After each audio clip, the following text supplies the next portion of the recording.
Today's submitted material examines the structural transformation of indirect tax operations, arguing that continuous transaction controls are forcing the tax function to shift from periodic filing management to real-time architectural data governance.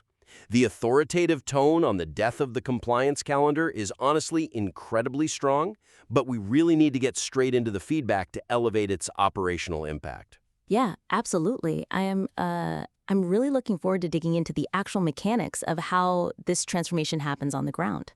So a key theme running through this material seems to be that the tax function must evolve from a downstream reviewer to an upstream architecture owner who's, physically present in ERP design sessions. Right, because of the real-time nature of CTCs. Exactly. But it feels a bit like, well, like asking a building inspector to suddenly become the lead structural engineer, right? The material says tax needs to define the architecture, but doesn't this assume the IT department will simply hand over the keys to the ERP? Is there a risk that focusing solely on the need for tax to own the architecture might overlook how they actually do it?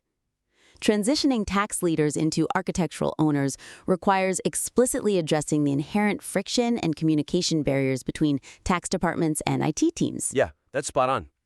The weakness I'm seeing is that the material just boldly claims tax must govern ERP data models and, be in the room for design sessions.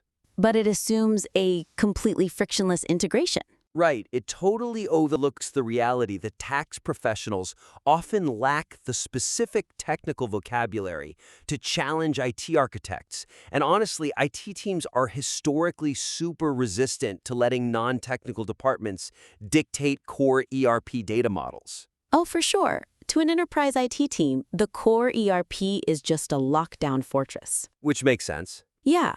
If a data schema is altered incorrectly, say a country code is suddenly required to be 3 letters instead of 2, that bad API payload could literally halt the company's billing system. Wow, yeah. So they aren't going to just take a tax person's word for it. Exactly. Tax speaks in statutes and audit risks, while IT speaks in API gateways and payload structures. So the suggestion here is to introduce a dedicated section focused on translation capabilities. Okay, translation capabilities. I like that. Yeah, specifically guiding the tax leader on how to successfully negotiate with IT by framing tax requirements as non-negotiable system constraints rather than just, mere accounting preferences. I mean, that sounds great in theory, but what does that actually look like on the page? How do we give the reader a concrete example? Well, the author could include a brief tax to IT translation guide. Oh, okay. It would demonstrate how to convert a regulatory rule into a technical user story. So transforming something vague like the invoice needs a valid VAT number into something actionable for IT. Like what? What would the IT version be? It would be something like, if field 42 is null, trigger a hard stop at the ERP posting level. Oh, I see. That's a massive difference. Right. And to go further, another concrete example would be suggesting the creation of a responsibility matrix. A responsibility matrix. Yeah, it clearly defines the boundaries. Tax owns the compliance logic and the regulatory horizon, but IT owns the code and platform integration. So tax provides the blueprint and IT pours the concrete. Exactly. It proves to IT that tax isn't trying to code the system, they're just setting the constraints. That's a really solid fix for that section. So assuming they survive that sprint planning, right? Once that architecture is successfully built and the ERP is generating this flawless data, the material moves to what happens next with that data. The downstream effects. Yeah.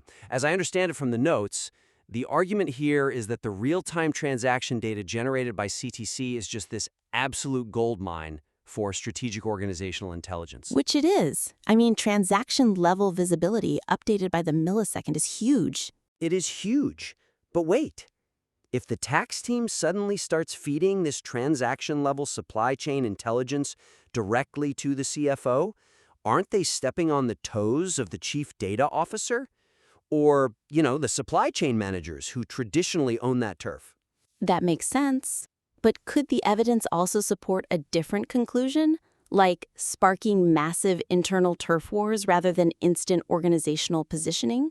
Repositioning the tax function as a hub for strategic organizational intelligence demands acknowledging the internal data silos and turf wars this shift will inevitably disrupt. Yes, that is exactly the weakness here. The text paints this highly idealized picture where tax leaders just magically extract CTC data, route it to treasury or supply chain managers, and suddenly elevate their own organizational standing.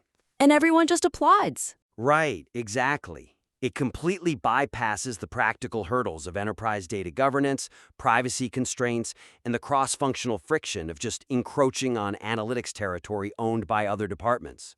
Because those BI teams have spent years building a single source of truth. If tax creates a shadow dashboard, it just creates conflict. Yeah, it's just going to annoy people.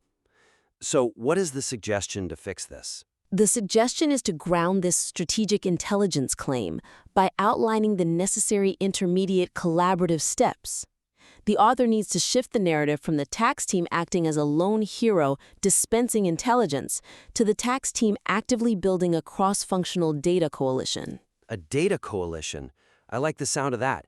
How do we give a concrete example of that in the text? Propose adding a paragraph about establishing a data orchestration partnership with the existing analytics or BI teams.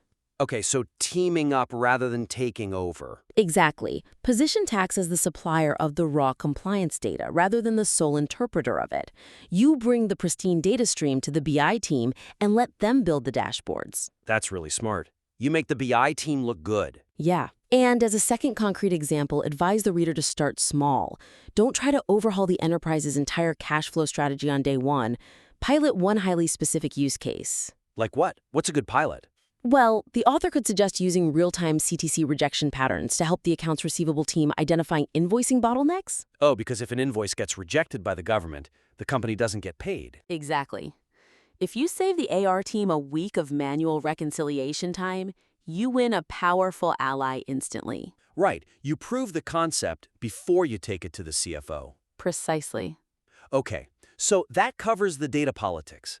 But let's look at how all this is structured for the reader. Let's look closely at the section discussing the operational readiness frameworks. At the end of the materials, we get these two major lists. Yes, the lists. Right. The 5 things CTC requires, and then the 5 practical dimensions of operational readiness. Honestly, these two lists feel like they are circling the exact same core concepts, like data quality, architecture, regulatory monitoring, just wearing slightly different outfits. That's clearly laid out. I wonder, though, if we've considered whether presenting dual lists dilutes the author's overall framework. Consolidating the overlapping lists of operational readiness dimensions and CTC requirements will forge a much stronger unified framework for the reader to implement. Yeah, the weakness is so glaring there. Currently, the material splits the reader's attention between 2 highly redundant frameworks. Having tax involvement in ERP design in one list and architecture ownership in another just causes so much narrative friction. It really stalls the momentum right at the climax of the piece. Exactly. This structural redundancy weakens the pacing, and it makes the final actionable takeaways feel repetitive rather than climactic. It feels like a memory test instead of an execution plan. Right. So the suggestion is to merge these disparate points into a single cohesive CTC maturity model? A maturity model. Yeah. Instead of 2 lists of 5, present a phased evolution that walks the reader logically from basic compliance survival to advanced architectural mastery. Oh, that's much better. Giving them a sequence. What are the concrete examples of these phases? Well, for example, combine the concepts of ERP design involvement and data quality at source into Phase 1, upstream architectural control. Because you have to start inside the ERP. Exactly. You can't do anything else until the data generation is flawless. Then, merge continuous monitoring and exception intelligence into Phase 2, live governance and exception management. Okay, so that's managing the live stream, catching anomalies without stopping the supply trucks. You got it. And finally, position the regulatory horizon tracking and data intelligence as the final Phase 3, strategic forecasting. Oh, I love that. That gives the reader a clear roadmap to climb rather than a flat checklist to memorize.